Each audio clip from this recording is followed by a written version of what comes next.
Ah, la France, berceau originel du cinéma, univers qui nous a amené à tant d'évasions et de rêves.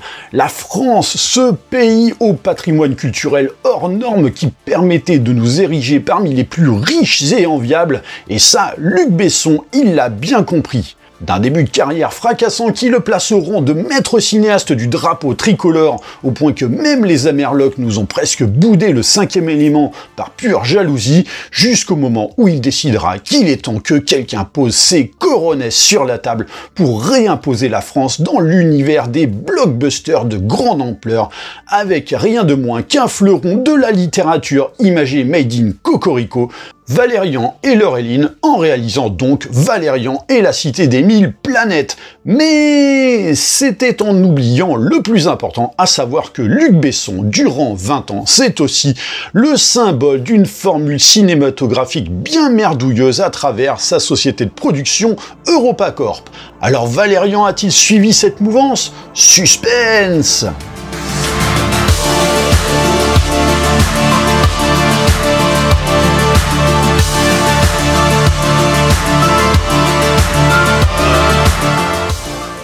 Alors à titre d'info, bien qu'amateur de BD, je n'avais jamais lu Valérian et Laureline, mais j'avoue que ça me titillait quand même un petit peu. Alors on m'en avait dit grand bien, et quand j'ai vu que ça sortirait en film, j'avoue j'avais espoir que ça me conforte dans l'idée qu'il fallait que je corrige ce manque rapidement. Mais du pur aveuglement de ma part, quand je me suis rappelé que c'était effectivement Luc Besson qui s'en chargeait. Et quand j'ai vu la bête, bah ça m'a coupé la chic sévère. Heureusement, on m'a rapidement remis sur les bons rails en m'expliquant que non, la vision de Luc Besson, alors que le monsieur, avec son humilité aussi grande qu'est charismatique le héros de son film, se disait carrément gardien de l'œuvre de Mézières et Christin, mais n'a visiblement rien pané à ce qu'il a voulu adapter. Bref, spoilons dans la délicatesse la plus pure qu'est celle du bousoscope, ce film, que dis-je, cette œuvre marquante du cinéma français, mais pas pour les bonnes raisons. Et donc notre film s'ouvre sur une intro qui nous emmène à la station internationale, le tout en musique. Space Oddity, David Bowie, mais j'ai envie de dire, oh tu me fais du gringue là Luc. Et là, on découvre qu'à travers les décennies, eh bien, la station ISS n'est pas devenue ce truc qui perd des bouts dans l'atmosphère telle qu'on la connaît, mais le symbole d'un monde de bisounours où toutes les nationalités œuvrent en parfaite harmonie pour l'expansion spatiale. Bon, admettons, après tout, on est en train de regarder de la SF, jusqu'au jour où ils reçoivent une visite pas banal, puisque c'est vaguement pas humain ce truc. À partir de là, comme il y a un petit malin qui a informé tout l'univers que la Terre c'est un peu the place to be si tu veux toucher les aides sociales, durant des siècles, la station spatiale est devenue un petit peu le poste de douane, et à force, les races aliens, mais qui sont que gentilles, bien sûr, s'entassent un petit peu pour venir palper son RSA, sauf que là c'est plus possible, donc tout le monde squatte la station après que chacun y ait posé ses valoches, ce qui fait que désormais la station ressemble à ça. Donc ce qui est pas petit, et surtout que ça a vite fait d'être le bordel, et pour cause, on nous informe que la station, devenue trop grosse, s'approche dangereusement de la Terre, à cause notamment de la force d'attraction. De ce fait, on lui colle des fusées dans le derche, et ciao bonsoir. Mais en cela, l'intro, elle est pas dégueu, ça envoie même sa petite poudre aux yeux. Bon, c'est en oubliant quand même que c'est Luc Besson, et que, en fait, c'est plus de la poudre d'excréments. Donc avec l'humilité de vos yeux, j'aime autant vous dire que la poudre va vite faire des ravages dans vos paupières. On fait un bond dans le temps, genre 400 ans après, et donc on nous envoie sur la planète Mule, où Luc Besson a voulu se la jouer avatar du pauvre, avec un peuple qui vit donc dans des coquillages géants, dispose d'un système épidermique d'automaquillage qui ferait carrément rougir les tiktokeuses, se réveille limite en dansant, le soleil vient de se lever, et se lave avec des perles, ce qui fait forcément rêver là aussi les femmes de toute la Côte d'Azur, bien que ce soit pas hyper pratique et surtout particulièrement con quand on sait qu'en plus ils vivent juste à côté de la flotte quoi.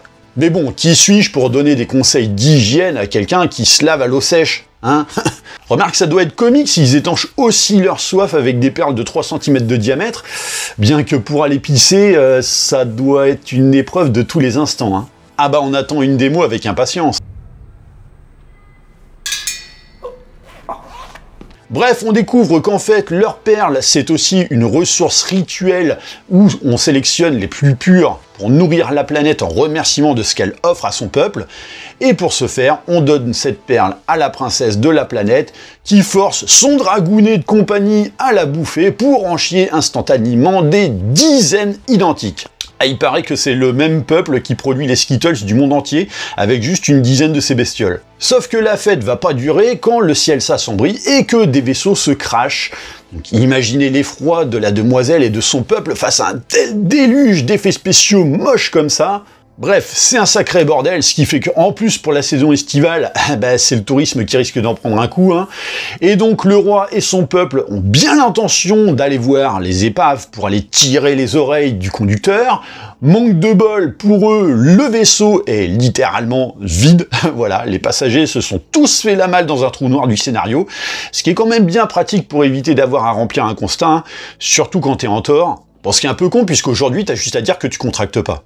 On ne contracte pas. On ne contracte pas. On ne contracte pas. Sauf qu'au loin, un autre vaisseau se fracasse sur la planète, bien plus gros, et celui-là, il risque de faire quelques dégâts. Du coup, on s'enferme dans la fameuse épave vide, pour éviter de se prendre de la suie dans la tronche, parce que en plus, ça risque de pas être facile à nettoyer avec des perles. Hein. Sauf qu'en refermant, ils ont pété la poignée de la porte du vaisseau, donc encore un truc acheté chez Brico Dépôt, ça. Ce qui est pas de chance quand, en plus, ils voient arriver au loin la princesse un petit peu à la bourre, parce que, tu comprends, elle avait pas fini son rituel matinal de Kiff ta life. Du coup, c'est mort pour elle, et le roi de s'apprêter à voir sa fille finir en cuisson à point quand elle se met à disparaître en une lueur bleuâtre qui traverse l'espace, ce qui est pas commun. Voilà, alors je vous présente Valérian, donc le héros du film. C'est quoi ce bidule? Eh bien ça, monsieur, c'est censé être le meilleur soldat de la galaxie. Bon, et alors, vu son charisme, à l'image de son physique incroyable que t'as l'impression qu'on l'a taillé dans une épaule de serpent, on va pas l'appeler Valérian, mais plutôt Valérien, quoique... c'est vrai, pourquoi parler au passé? Allez, vaurien, ça sonne bien. Un vaurien? J'adore ce mot. Non mais toi c'est pas pareil, t'es un vaurien qu'on kiffe. Du coup il est rejoint par Laureline, ou ici L'Oréal, puisqu'on a décidé, pour être au niveau d'écriture du scénario de Luc Besson à travers ses personnages, d'opter pour quelqu'un avec un vrai niveau d'acting, genre un mannequin issu d'Instagram. Bon et alors du coup, comme Laureline dans la BD a toujours été rousse, ici on a décidé que finalement elle serait blonde, hein, parce qu'elle le vaut bien. C'est pas génial? Bref, alors qu'on pensait qu'ils étaient à la plage, en vrai, ils sont dans le simulateur de leur vaisseau, et comme ça fait longtemps que Vaurien n'a pas joué à Comme Papa dans Maman, avec qui que ce soit, il commence à faire du charme à L'Oréal en vantant ses qualités incroyables. Je sais que je te plais, pourquoi refuser l'évidence? Modeste en plus, hein.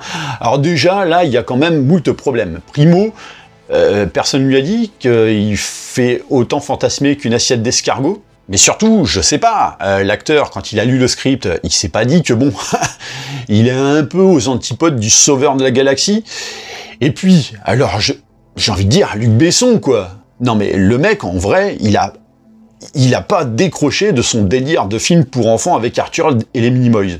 Donc voilà, on se retrouve avec deux ados qui sont en plein grief parce que lui il veut la pécho et puis non, elle veut pas. Ah, ça promet une histoire palpitante et pour preuve... Sérieusement, t'as vu le garçon? Du charme, intelligent... Oh là là, mais qu'est-ce que je regarde là? Non mais sérieux, rendez-moi Corben Dallas quoi, ou même Lilou Dallas Multipass. L'autre, ça fait des étincelles, et puis oui, elle sait ce que c'est qu'un multipass. Pourtant, faut le faire hein, pour que j'ai envie de revoir Mia Jovovich. Mais vous inquiétez pas, on aura bien des occasions de traiter de son cas elle aussi avec le Blousoscope. Bref, L'Oréal ne se laisse évidemment pas berner par le charme à deux balles du héros. Ok, j'ai fait quelques écarts quand j'étais jeune. Quand t'étais jeune, mais genre t'as 17 ans. Enfin putain, vous allez quand même pas me faire croire qu'il y avait personne d'autre pour jouer le héros quand même. Un tel déballage pour caractériser son héros, ça forcerait presque le respect, si j'avais rien d'autre à foutre. Non mais t'imagines, il a 17 ans et il a 9 ans de service, et il est plus décoré et victorieux qu'un James Bond après 20 piges au service de Sa Majesté, quoi. Bref, après cette présentation navrante, les voilà partis pour rejoindre la destination de leur prochaine mission, sauf que, comme Vaurien a fait un rêve étrange, il demande à l'intelligence artificielle du vaisseau d'analyser ça. Et après avoir sondé une partie de ses rêves où il fait des trucs dégueux avec L'Oréal, voilà, des trucs qui finiraient sur des plateformes vidéo que je ne citerai pas ici, l'intelligence artificielle y détecte d'autres trucs, comme une intrusion d'une race autochtone, et donc après ça, ils reçoivent leur directive du ministre de... en fait, on sait pas trop, donc tant pis, hein, voilà, du ministre, et donc cap sur la planète désirée, sur laquelle ils seront accueillis par une troupe de mercenaires d'élite, et wow. C'est ça la troupe de mercenaires d'élite?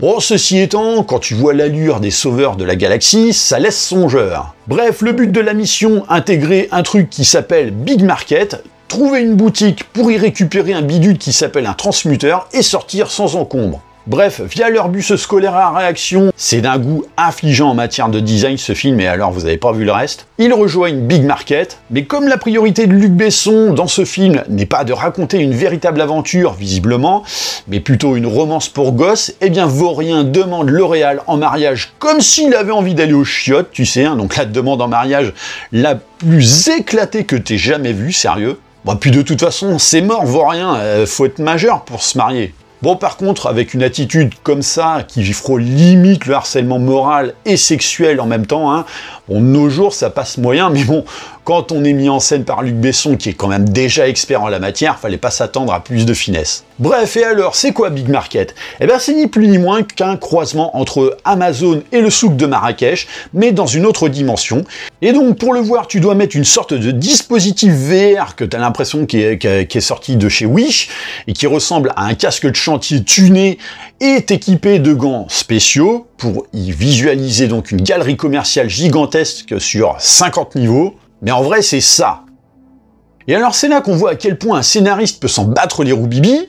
Bon, bah ici, c'est Luc Besson.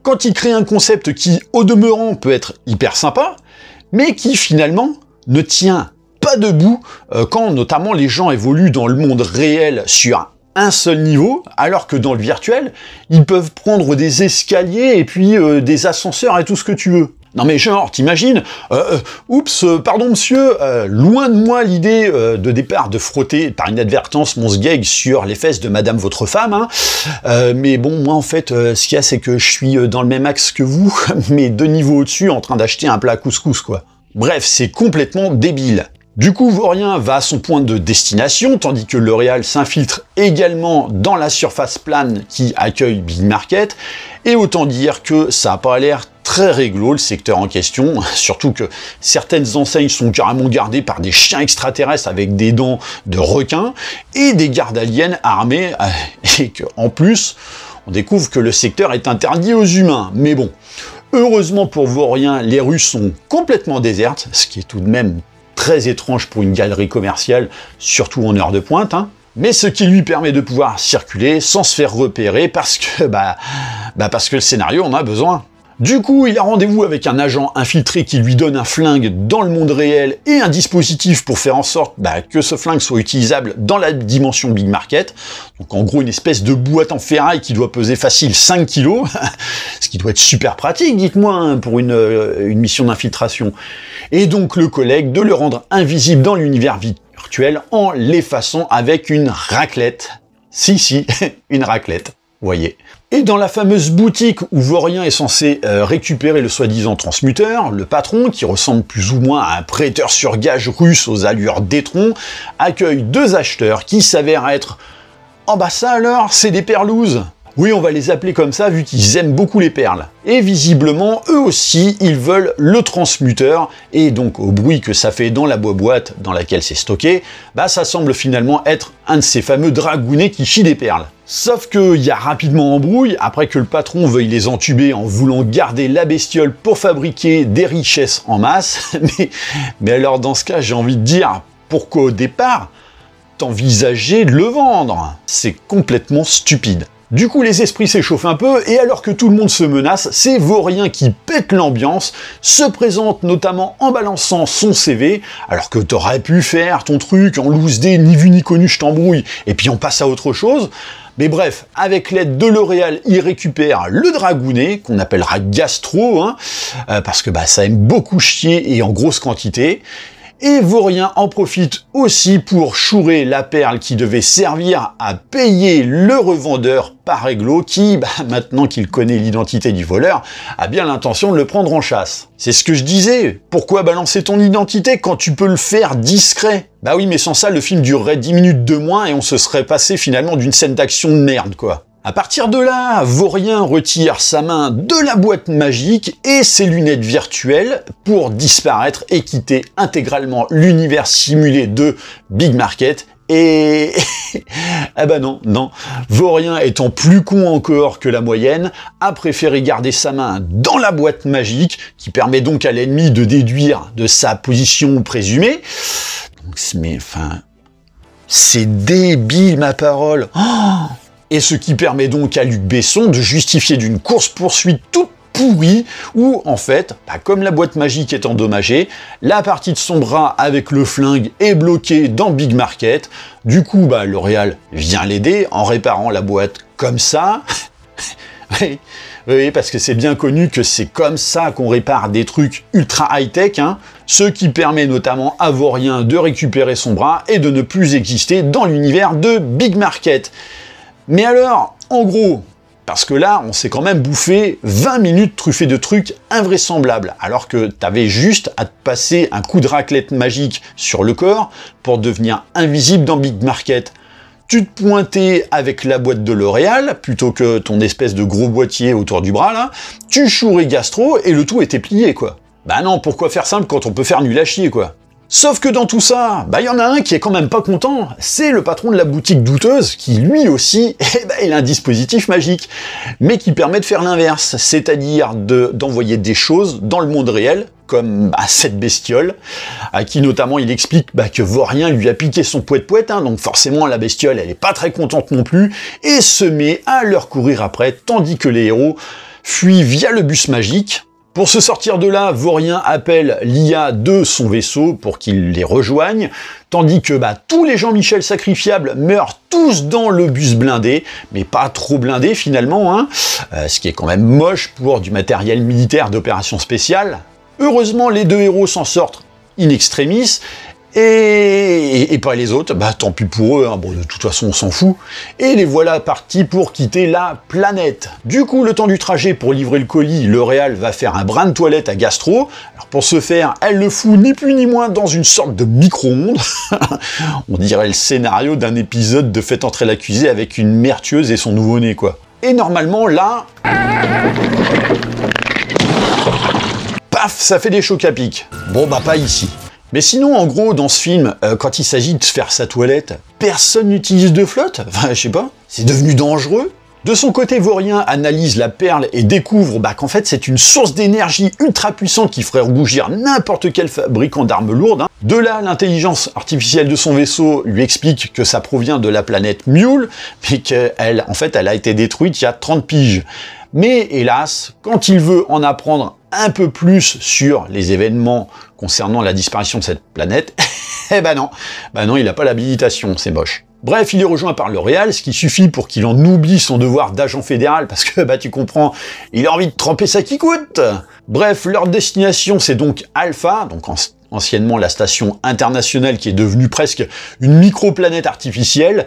Et du coup, Vaurien demande un petit check-up des derniers événements de la station, et alors là, la mise à jour, c'est la scène d'exposition pour le spectateur la plus éclatée et la plus mal intégrée qu'on ait vue depuis fort longtemps, quoi. Donc, d'une mise à jour, c'est grosso merdo la page Wikipédia de la station Alpha qu'on te balance à la gueule, quoi. Donc, t'apprends qu'il y a des milliers d'espèces, qu'il y a des aliens fermiers, des aliens biologistes, des aliens robots banquiers, et 9000 espèces apparemment compatibles. Alors, rappelez-vous de ça, parce que justement, on va y revenir. Bref, une fois leur QG, le général leur fait un topo de la situation, et c'est plus globe que top, hein, puisque une masse radioactive a été détectée au cœur de la station, ce qui la met un petit peu en danger, et ça, c'est ballot, Madame Chambier. Donc là, ils sont rejoints par le commandeur, qu'on appellera Jérôme, du coup. C'est vrai, ça. Et qui leur explique qu'en gros, il faut éradiquer cette zone de peur qu'elle détruise toute la station. Et donc le ministre de donner le feu vert pour tenter de mettre fin à cette menace via une opération spéciale. Mais en attendant, non parce que ça, c'est la suite de la mission de Vaurien et L'Oréal, qu'ils ont initiée au Big Market. Mais à quel moment tu as, toi, en tant que spectateur, l'impression que la récupération de Gastro a quoi que ce soit à voir avec cette menace soi-disant radioactive qui pèse sur la station? Ça n'a aucun putain de sens. Mais Luc Besson va tenter de te faire croire que si, parce que il s'imagine que le spectateur est trop con, hein. Mais enfin, ça a autant de sens que le fait que la sécurité de toute la station qui abrite des milliers d'espèces ne dépende que d'une seule race, à savoir des humains. Mais bon. Et pendant que Jérôme part de son côté, bon, déjà, rien que le côté pas serein dans le regard en coin, hein, et l'armée de robots bien noirs, bien brillantes, si Luc Besson avait l'intention effectivement de nous cacher qu'il est le méchant du film, c'est un peu foiré. Et donc voilà de quoi nous en convaincre davantage, le fait que dans une pièce, s'y trouve un prisonnier perlouse qu'il fait torturer. Moi, effectivement, pas très clair le mec, hein. Donc en gros, on essaye depuis 5 minutes de te vendre une menace inconnue présentée en partie par ce chef militaire, et grosso merdo, tout étant tellement bien écrit par Luc Besson, on a compris d'avance que la menace suggérée ne l'est finalement pas tant que ça, ou ne l'est peut-être même pas du tout, et que finalement, c'est lui le méchant du film. Mais, chut, on va faire comme si on le savait pas, hein. Bref, c'est l'heure où Vaurien et L'Oréal assurent l'escorte de Jérôme, et donc c'est là qu'on apprend que la mission précédente de nos héros, donc vous avez vu, j'ai mis des guillemets pour héros, donc mission qui consistait effectivement à récupérer Gastro, c'était pour ensuite l'emmener à la réunion de crise au conseil, sous prétexte que cette saloperie de bestiole peut dupliquer n'importe quel objet. Vas-y, tiens, tente donc de lui faire dupliquer des Range Rover, hein, je te regarde, ça risque d'être folklorique, tiens. Et donc le but de tout ça, c'est pour négocier. Ah bon? Avec qui et pourquoi? Tu comptes négocier avec une zone radioactive? Enfin, je sais pas, t'en déduis qu'il va falloir un dragounet transmuteur pour négocier quand il est question de ça? Elle est où la logique là-dedans? Bref, Vaurien est pas trop d'accord pour refiler la bestiole à Jérôme parce que ça arrange le scénario en fait, hein. Non, parce que sinon, je tiens quand même à te rappeler que Jérôme c'est un peu ton supérieur ultime. Mais bon, visiblement, on s'en branle d'obéir aux ordres, hein. Oui, la hiérarchie militaire, tout ça, c'est des notions un peu vagues, hein, quand même, pour écrire un scénario solide, hein. C'est du délire. Donc non, Vaurien et L'Oréal gardent le dragounet, parce que effectivement, ça arrange le scénario de Luc Besson. Bref, et une fois au Conseil de sécurité face aux représentants de quelques races aliens, à savoir quelques dizaines, parce que sur les milliers d'espèces qui vivent à la station, la notion de sécurité ne concerne visiblement pas trop les 98 autres % des races habitant ici, hein. Et donc Jérôme d'exposer la situation concernant la soi-disant menace mystérieuse, même si qu'on sait que en fait elle ne l'est pas, mais qu'on va faire semblant, hein. Et donc là, concrètement, c'est là qu'en tant que spectateur, tu te poses la question qui confirme que tout ça n'avait aucun putain de sens, comme on l'a dit précédemment. À quoi sert finalement Gastro dans toute cette affaire? Eh bien, à rien, mais strictement à rien. Du moins, rien de logique, si ce n'est de permettre d'orienter l'histoire qui n'aurait été nulle part sans.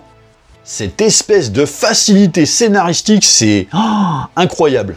À l'extérieur, L'Oréal attend quand soudain se pointent 3 aliens qui appartiennent à la race des scénariens, hein, puisqu'en fait ils savent tout sur tout et permettent effectivement de débloquer toute situation quand l'histoire risque de se retrouver un petit peu dans une impasse. Donc une véritable aubaine d'avoir de tels personnages pour Luc Besson, hein. Et alors qu'ils ont des infos urgentes à livrer, eh bien L'Oréal préfère les envoyer se faire foutre parce que bon, des infos visiblement urgences alors qu'il y a situation de crise, pourquoi en vouloir quand en plus tu as tellement mieux à faire comme par exemple attendre devant une porte? Heureusement, comme Vaurien entend la discussion via son intercom et qu'il est quand même un peu moins con que L'Oréal, il se dit que peut-être les scénariens pourraient avoir des billes sur la destruction de la planète Mule auquel il n'a pas eu accès.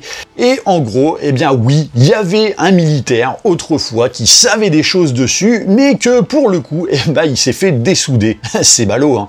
Manque de bol, on signale une intrusion apparemment indétectable, mais pas trop, parce que on sait quand même que cette intrusion comporte 12 énergumènes, donc c'est bien fait quand même. Hein. Et là, le conseil se fait attaquer par... oh mince alors, des perlouses. Donc des perlouses qui attaquent avec des bazookas à sperme, et alors en 2 temps 3 mouvements, c'est plié, la side du conseil, elle est prise d'assaut, avec tout le monde englué dans du foutre, t'as l'impression limite d'être dans un lendemain de porte ouverte chez Marc Dorcel, quoi.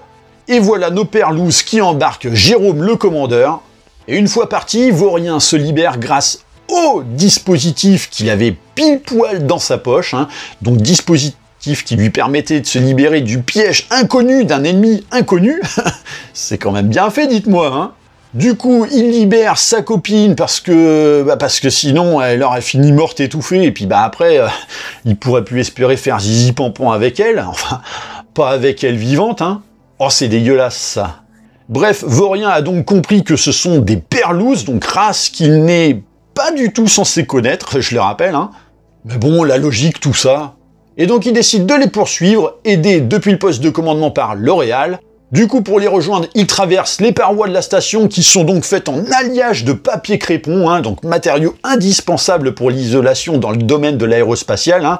C'est bien connu. Bref, après des péripéties qui te donnent envie, limite de te facepalmer toutes les 3 secondes, Vaurien rejoint son vaisseau et engage une poursuite des vilains perlouses, hein.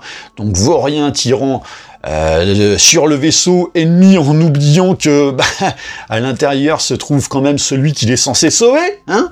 À un moment, le vaisseau perlouse se divise en plein de petits vaisseaux, mais comme ils arrivent à détecter quand même Jérôme grâce à la magie des scénarios de merde, ça permet à Vaurien de suivre le bon bolide, avec donc son jet monoplace. Sauf que, il finit par entrer dans la zone rouge de la station, et ça implique qu'on perd tout contact avec lui. Eh oui. Apparemment, la radiation, ça bloque les communications et le suivi. Va comprendre pourquoi. Mais bon, dans la tête de Luc Besson, ça fonctionne. Du coup, L'Oréal envisage d'aller à sa recherche, vantant le fait que c'est le plus grand des agents de la galaxie, blablabla. Mais bon, comme le général et comme nous, hein, à penser finalement le contraire, il punit L'Oréal et l'envoie dans sa chambre. Allez hop. Mais après avoir su se libérer de son escorte qui finalement s'est pas du tout défendu quand elle lui tapait dessus, hein, elle tombe à nouveau sur les scénariens. Du coup, elle veut enfin leur tirer un peu plus les vers du nez, si on peut appeler ça un nez. Mais bon, la pauvre, elle a pas beaucoup de brousouf dans ses poches pour les payer, hein, mais bon... Comme les scénariens savent absolument tout, même ceux qui ne peuvent pas savoir, ils lui préconisent effectivement d'utiliser Gastro dans sa poche pour faire de la monnaie. Donc comment il savait que L'Oréal avait Gastro? Personne ne le savait à part elle et Vaurien et Jérôme le commandeur. C'est tout. Mais eux, ils le savent.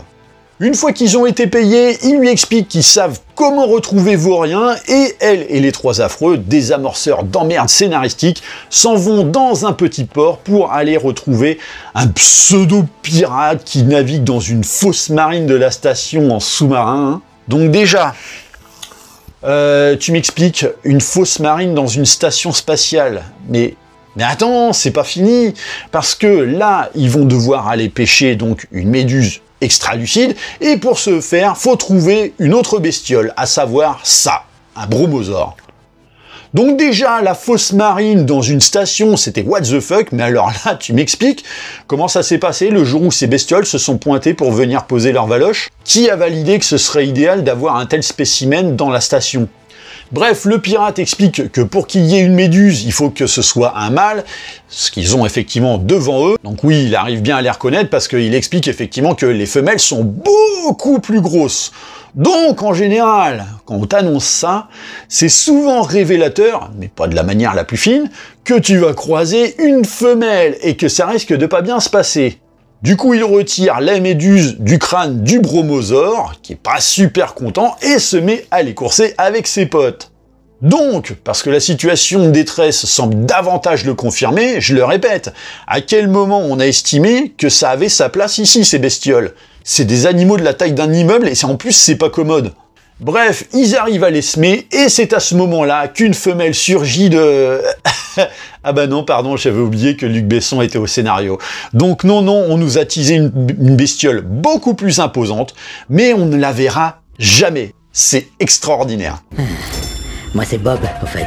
Mais sauf qu'on s'en fout de comment tu t'appelles, d'autant que là, en gros, c'est donner un nom à un personnage après 5 minutes, alors que là, on ne le reverra plus jamais du film. Bref, maintenant, faut que L'Oréal se colle la tronche dans le cul de la méduse, ce qui va pas plaire à son brushing, hein, et ça lui permettra de voir ce que Vaurien a vu. Alors comment ça marche, on n'en sait rien, et Luc Besson non plus d'ailleurs, hein. C'est un petit peu comme le concept de Big Market, hein, en fait. Lui, il te pond plein de trucs, mais il sait absolument pas du tout comment ça fonctionne, et vas-y, qu'il te laisse le spectateur sans explication, même si ça rend le truc foutraque à souhait, quoi.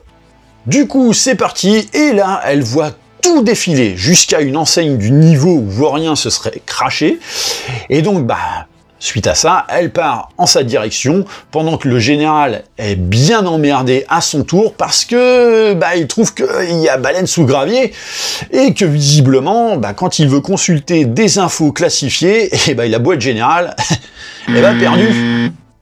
Heureusement, pour le sortir de cette impasse, parce que sinon le film n'avance pas, Luc Besson lui envoie les scénariens qui lui apprendront notamment que, en fait, il y a un perlouse sur la station. Du coup, le général et ses hommes partent pour le sauver de la torture ordonnée par Jérôme le commandeur.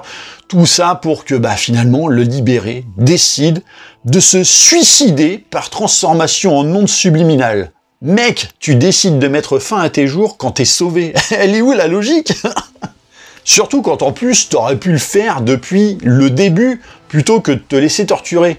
Et oui, mais du coup, s'il restait en vie et finissait par dire au général ce qu'il doit savoir, le film durerait 30 minutes de moins.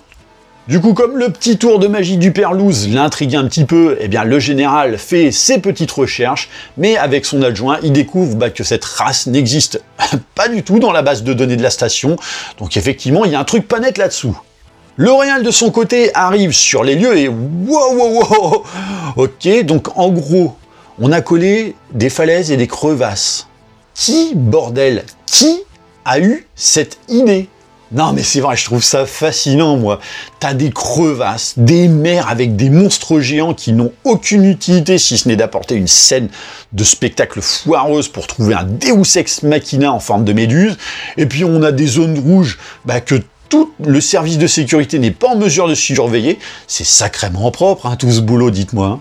Bref, L'Oréal retrouve Vaurien et le réanime, mais comme elle n'a pas envie de se prendre un petit coup vite fait, du coup, Vaurien se recentre sur la mission, ce qui finalement plaît guère à la demoiselle, déçue de ne plus faire l'objet d'une attention intégrale de Vaurien, comme aiment souvent les femmes, Donc en gros c'est ça, depuis le début elle en a marre qu'il la colle, donc comme un chien qui a envie d'une jambe, et là parce que on a un peu du boulot à faire, finalement elle fait sa précieuse. Bref, pour tenter de démêler la situation, nos héros comprennent que Gastro est la chose que les perlouses convoitent, et tandis qu'elle s'approche de la falaise pour essayer de choper un papillon, L'Oréal se fait alpaguer parce que en fait, en haut, il y en a qui pêchent, avec donc des papillons en guise de leurre. Enfin déjà de base, qu'est-ce que tu pêches dans un ravin, quoi? C'est quoi la cohérence du truc? Donc encore un contexte totalement incompréhensible qui permet d'amener à une nouvelle sous-intrigue, parce que de toute façon, le film ne sait pas trop quoi raconter, en fait, et ce, depuis tout à l'heure.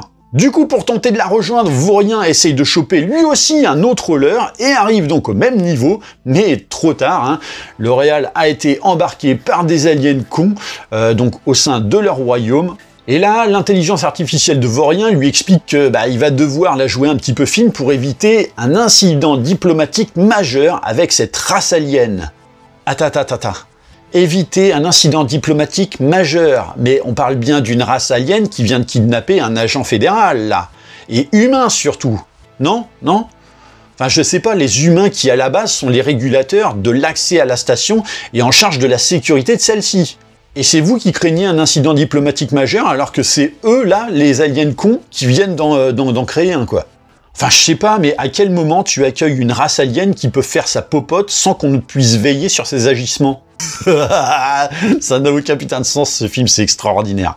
Du coup, son IA lui suggère de trouver un alien polymorphe, et alors ça tombe super bien parce que justement, cette race, eh bien on la trouve dans des bordels. Et oh bah ça alors, quelle chance! La rue des Baraputes, elle est à l'angle du royaume où il veut s'infiltrer pour sauver L'Oréal. Si ça, c'est pas avoir le cul bordé de nouilles, du coup, il y va, et là, ça tapine à mort, avec des humains de partout, hein. Donc vous savez, cette même race qui visiblement se fait kidnapper par les aliens du royaume voisin. C'est très logique, n'est-ce pas?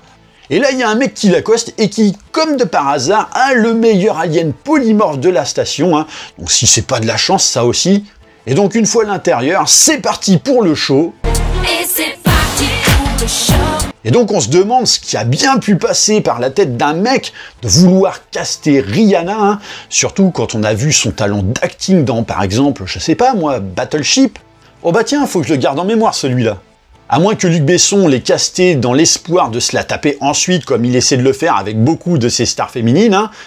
Quoi, j'ai dit un truc osé? Ah, je suis désolé, hein, mais quand c'est vrai, c'est pas osé. Ah bah voilà pourquoi il l'a prise.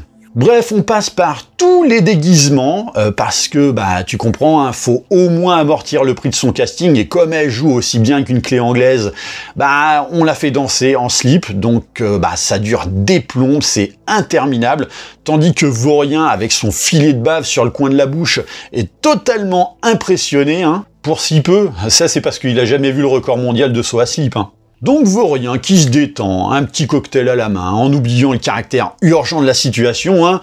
Il en va quand même de la survie de celle dans qui il veut tremper son boudoir. Bref, on découvre également son apparence extraterrestre, donc une sorte de glaire bleue, hein, donc on va l'appeler Glavio, elle. Et donc le deal, c'est qu'elle l'aide à entrer grâce à ses dons de polymorphe chez les aliens cons, et en échange, il lui obtient un visa et des tickets resto. À partir de ce moment, comme elle jouait super mal, eh ben, on a décidé finalement que Rihanna n'était plus nécessaire, donc on ne verra que sa version mollard de l'espace, hein. Donc fini Rihanna, sans doute parce que Luc Besson a été dégoûté de ne pas l'avoir... enfin bref. Et donc Glavio et Vaurien fusionnent pour prendre l'apparence d'un alien con et infiltrent le royaume, tandis que L'Oréal tente d'expliquer qu'elle est agent fédéral et que, s'ils ne la libèrent pas, ils vont avoir des grosses emmerdes. Mais les aliens cons étant cons, ils s'en tapent. Donc effectivement, que l'on m'explique comment là aussi ça s'est passé quand on a accepté cette race sur la station, alors qu'ils s'assoient littéralement sur la diplomatie. Et c'est pas le pire, vous allez voir. Et puis alors ces aliens, ils sont gras et ils ont l'air bêtes à bouffer du foin, comme Luc Besson. Bref, ce film c'est tout Luc Besson. Ah, sauf que y a pas d'Audi dedans. Pas très loin, Glavio et Vaurien, donc tout en arpentant le royaume, se racontent leur life, que toi t'en as rien à foutre, parce que là, en gros, on s'attarde juste interminablement sur une sous-intrigue qui a pour seul but de faire passer Vaurien pour un sauveur aux yeux de L'Oréal, afin que justement il la chope à la fin du film. Tout ça parce que l'intrigue principale pondue par Luc Besson pour le film tient uniquement sur 30 minutes en fait. Là, ils arrivent dans les cuisines et donc ils sont conviés à apporter à bouffer au roi des aliens cons, qui en gros n'aime absolument rien de ce qu'on lui propose, jusqu'à ce que L'Oréal se pointe pour lui proposer du citron. J'ai un doute là quand même. Et pour cause, le citron, c'est juste pour assaisonner L'Oréal afin de lui bouffer la cervelle. Donc, et j'avais dit qu'il y avait pire, et donc on y est, le summum, on a invité, nous autres humains, à vivre dans cette station des extraterrestres bouffeurs d'humains. What? Et la rue des putes remplie d'humains, elle est juste à côté de ce royaume. Aucun sens, quoi. Et vous vous rappelez de ce que disait l'intelligence artificielle? 9000 espèces compatibles vivent en harmonie dans la station. Mais fuck! Bref, tandis qu'elle se fait soulever par le chapeau pour éviter qu'elle se fasse la malle, donc sûrement qu'ils lui ont soudé le chapeau à la boîte crânienne. Non mais c'est du cartoon ce film. Vaurien vient sauver sa belle parce que il a pas trop envie d'épouser un cadavre avec une boîte crânienne vide, ce qui cependant la rendrait peut-être plus docile.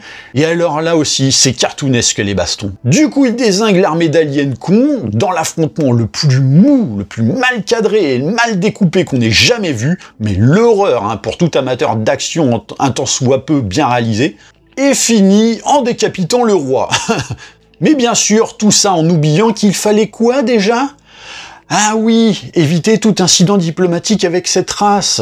Donc en gros, encore un truc qui ne servait strictement à rien. Donc là, on a perdu effectivement 15 minutes à essayer d'infiltrer donc une race alien pour pouvoir éviter un incident diplomatique majeur que finalement on a quand même provoqué. C'est génial, quoi. Soudain, l'armée des aliens cons se lance sur eux, mais grâce à Glavio... Mais attends, Vaurien et L'Oréal, c'est des T-1000 ou quoi? Elle est où la logique là-dedans? Enfin, je sais pas, quoi. C'est pas parce que Glavio les a recouverts de sa substance que eux, finalement, ils peuvent désormais traverser le métal de la grille. Depuis tout à l'heure, Glavio, elle te servait de déguisement, mais à aucun moment ça modifie ta structure moléculaire à toi. Bref, donc, grille qui s'ouvre sur un conduit qui permet de s'échapper via un trou noir dans le scénario et finir dans une décharge. Sauf que c'est pas de bol parce que Glavio est mourante, ce qui est complètement con, puisque t'es une morve, meuf. Tu fais ce que tu veux de ton corps, tu peux traverser des grilles, donc à quel moment tu finis blessé par un coup de schlass? Oh, mais la logique, bordel, la logique. Mais enfin bon, tout ça pour nous pousser à l'émotion et... Voilà, et tirer une petite larmichette pour un personnage dont on se fout, surtout quand en plus, dès le départ, on nous l'a présenté avec la tête à claque de Rihanna. Donc bref, crève une fois pour toutes et qu'on passe à la suite, quoi. Pendant ce temps, au QG, le ministre donne au général le commandement des opérations qui incombait à Jérôme, mais ça implique effectivement qu'on lui donne accès au dossier, notamment sur la planète Mule. Et lorsqu'il interroge le dossier, il apprend qu'effectivement c'est une guerre contre une race alien qui a mené à la destruction de Mule et que la planète était effectivement considérée comme inhabitée, du moins selon le rapport. Et quand il veut savoir qui a rempli et signé ce rapport, je comprends pas. Le mec, il est censé avoir eu l'accès à toutes les infos, mais au final, non, quoi. Le film se contredit d'une minute à l'autre de manière fort performante tout de même. Mais l'heure n'est plus à se poser des questions. On ordonne donc une première unité de soldats de rejoindre la zone douteuse. Donc vous savez, la fameuse intrigue principale qui finalement n'a fait l'objet que de 30 minutes depuis le début du film. Sur 2h30, c'est... Waouh! Et du côté des héros, donc ça file on ne sait trop où précisément, mais Vaurien, lui, il le sait parce que... parce qu'il a une princesse dans la tête. Donc jusque-là, il avait juste subi une intrusion dans un de ses rêves avec des images d'un peuple dont il ne connaissait même pas le nom. Et puis après, finalement, il le connaissait, pouf, comme ça, en mode ta gueule, c'est magique. Et puis maintenant, il sait que c'est une princesse qui squatte son esprit, quoi. Tu me fais comprendre que tu as une femme à l'intérieur de toi. Depuis le début. Oula, identité de genre, tout ça, une femme dans le corps d'un homme, c'est un pitch que Disney risque d'acheter. Faites gaffe, Bref, l'intuition féminine de Vaurien le mène jusqu'à une paroi multicolore et jusqu'à ce qu'il soit accueilli par un Perlouse. Et donc une fois le portail franchi, on découvre finalement que le peuple indigène vit dans un hangar de la station totalement vide, donc tu te demandes finalement comment ils ont pu créer là-dedans leur vaisseau super high-tech qui se disloque, ou encore leur bazooka bouclier à sperme. Et le roi des Perlouses d'expliquer que sa fille, après sa mort, a choisi Vaurien, pourquoi exactement? Ah oui, pour les guider. Visiblement, elle n'a pas dû chercher bien longtemps, la princesse. Et donc, le roi des Perlouses d'expliquer également que l'harmonie de sa planète a vu le chaos lorsqu'une guerre intergalactique l'a fait sombrer. Et alors là, c'est fabuleux parce que c'est ce que nous raconte le roi Perlouse, mais tu vois carrément toute la bataille à laquelle pourtant il n'a pas assisté. Et pire, on te montre même des discussions à l'intérieur des vaisseaux terriens dont il n'a aucune connaissance. Donc tu vois, en fait, tu as des réalisateurs qui sont mauvais parce qu'ils te font des scènes clés hors champ. Bah, Luc Besson, lui, il te montre tout, même ce qui ne pourrait pas être possible. Eh oui, mais parce que d'un côté, ça arrange son scénario. Bon, un scénario qui tient aussi bien qu'une chaise avec 2 pieds sciés sur 4, quoi. Bref, donc on a bien compris que le mec qui a donné l'ordre, qui a mené effectivement à la destruction de la planète Mule, c'était Jérôme, hein, donc désolé Luc, on n'est pas plus con que tu ne le penses, hein. Je veux dire, dès lors que tu colles le méchant ordonnateur hors champ, ça met forcément la puce à l'oreille du spectateur. Si t'avais un tant soit peu de talent d'écriture, t'aurais réussi à mieux nous dissimuler ton antagoniste, mais c'est pas le cas. De là, on connaît la suite, enfin non, puisque on découvre qu'en fait, la planète a carrément explosé à l'impact du vaisseau extraterrestre. Et donc, les Perlouzes, comment ils ont fait pour survivre? Eh ben, ils ont survécu parce qu'ils s'étaient réfugiés justement dans l'épave du vaisseau humain. Mais alors, attendez, la planète a littéralement disparu, mais un vaisseau terrien a tenu le coup face à cette explosion, alors qu'il s'était précédemment craché sur votre planète avec un trou dans la coque à cause d'un putain de missile. Comment il a pu encaisser la destruction totale de toute une planète? Vous vous foutez de notre gueule, c'est pas possible autrement, quoi. Et ça, c'est le film à 200 millions de dollars à la française qui était censé nous révéler à Hollywood, quoi. La gueule du bousin. Bref, on nous raconte que le peuple a donc dû s'adapter dans cette épave, genre, allez, on va dire en une semaine, selon la logique bessonienne, hein. Et donc, ils ont tout retapé dans le vaisseau, donc vaisseau de guerre, je le rappelle, hein, mais qui par chance disposait carrément d'un potager, parce que sinon nos Perlouzes n'auraient jamais survécu tout ce temps aéré dans l'espace, hein. Et donc, ils ont appris toute la base de données stockée dans le vaisseau, donc en gros, ils ont appris tout Wikipédia, jusqu'à ce qu'il se fasse récupérer par un cargo de l'espace qui, ensuite a refourgué toute sa merde à la station Alpha, mais sans que personne ne jette un œil à la cargaison. Donc en gros, on ramène sur une station terrienne l'épave d'un vaisseau de guerre terrien, mais à aucun moment ça ne passe par des sas de contrôle. Et les Perlouzes, ils ont pu s'immiscer sur la station sans que personne ne voit rien. Et puis derrière, ils ont pu s'affranchir totalement du système de surveillance de la station pour faire leur popote. C'est fabuleux.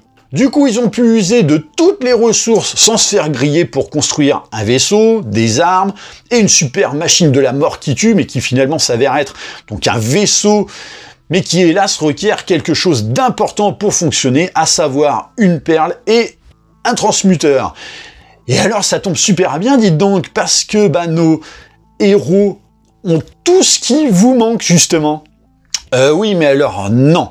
Je sais pas si vous avez remarqué, mais depuis l'attaque du Conseil par les Perlouzes, L'Oréal, qui est censé avoir gardé sur elle Gastro, a changé quand même 2 fois de tenue, dont une fois chez les aliens cons qui lui ont ensuite confisqué son uniforme auquel était accrochée la boîte dans laquelle était placé Gastro. Et que ensuite, finalement, L'Oréal et Vaurien, ils ont dû quitter le royaume en catastrophe sans jamais pouvoir récupérer cette tenue, quoi. Donc sans jamais pouvoir normalement récupérer Gastro. Donc je pose la question, comment c'est possible qu'elle ait encore Gastro sur elle? Bref, c'est débile à souhait. Et donc, plus débile encore, c'est qu'ils ont besoin de tout ça pour faire fonctionner leur vaisseau afin de quitter Alpha, alors qu'ils avaient déjà fabriqué un autre vaisseau, à savoir celui-là. Mais encore plus con, c'est qu'à partir du moment où ils savaient à Big Market que c'était Vaurien qui avait volé Gastro et la perle sous leur nez, pourquoi, lors de l'attaque du Conseil, ils ont préféré finalement kidnapper uniquement Jérôme, le commandeur? Ah mais oui, parce que si on partait dans un esprit de logique, encore une fois, le film aurait duré 40 minutes et puis basta.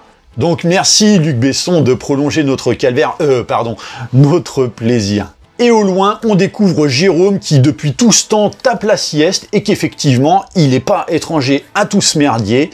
Mais bon, à un moment, faut le réveiller, hein. Et donc Jérôme, qui essaye n'importe quel baratin donc pour prétendre qu'un peuple n'a jamais existé alors qu'en fait il l'a devant les yeux. Mais Vaurien et L'Oréal ne mangent pas de ce pain-là, du coup il avoue tout et explique que en gros, pendant la fameuse guerre intergalactique, ils se prenaient littéralement une rouste, alors en fait ils ont dû user de méthodes radicales sur l'ennemi, même en sachant qu'il y avait un peuple près de la planète, quoi.